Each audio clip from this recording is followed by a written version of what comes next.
వర్షాకాలం స్టార్ట్ అయిందంటే ఖచ్చితంగా మనం బాగా గమనించాల్సిన ఇంకొక విషయం ఏంటంటే మన స్కిన్ చాలా డ్యామేజ్ అవుతుంటుంది. ఎందుకంటే ఇప్పుడు మనము జనరల్ థింగ్ ఎవరికైనా తెలుసు. వర్షాకాలంలో మనం బట్టలు ఎక్కువగా డ్రై చేయలేము. ఎండకు ఎక్కువ వేయలేము. వేసిన వెంటనే వర్షం పడిందంటే తీసుకొచ్చి ఇంట్లో వేస్తాం. మళ్ళీ ఎండ వస్తే మళ్ళీ వేస్తూ ఉంటాం. ఇలా సో బట్టలు మనం కరెక్ట్గా ఉతకపోవడం వల్ల, లేదంటే డ్రై అవ్వకుండా మనం వేసుకోవడం వల్ల స్కిన్ ఎలర్జీస్ ఒకటి, దురదలు ఒకటి చాలా కామన్గా గమనిస్తూ ఉంటాం మనం. కాబట్టి వర్షాకాలంలో మనం స్నానం చేసే ముందు కొబ్బరి నూనె మంచిగా బాడీకి అప్లై చేసి ఒక హాఫ్ అన్ అవర్ ఉంచి, ఒకవేళ టైం దొరికితే మీకు మంచిగా మార్నింగ్ ఎండ ఉంది అంటే మాత్రం సో మార్నింగ్ ఈ ఆయిల్ అప్లై చేసుకున్న తర్వాత 10-15 నిమిషాలు ఎండ కూర్చున్నప్పుడు అలా ప్రాణాయామం కూడా చేస్తే ఇంకా మంచి బెనిఫిట్. సో అలా చేసుకున్న తర్వాత మంచిగా స్నానం చేయండి. బాత్ పౌడర్స్ కూడా చాలా మంచిగా సున్నిపిండి కూడా మనం ఇంట్లో ప్రిపేర్ చేస్తుంటాము.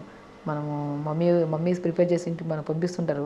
సో ఆ బాత్ పౌడర్ మంచిగా అప్లై చేసుకుని స్నానం చేయడం వల్ల ఈ ఫంగల్ ఇన్ఫెక్షన్స్ అంటే ఎందుకంటే మనం ఇంటర్నల్ స్కిన్ కానీ ఎక్స్టర్నల్ స్కిన్ కానీ మంచిగా ఉంచుకుంటే మనం బట్టలు ఇప్పుడు వర్షాకాలంలో వద్దన్న కంప్లీట్ డ్రై అయితే అవ్వకుండానే వేసుకుంటుంటాం. కాబట్టి అలా ఆ కాంప్లికేటెడ్ ప్రాబ్లమ్స్ నుంచి మనం రాకుండా కాపాడుకోవచ్చు.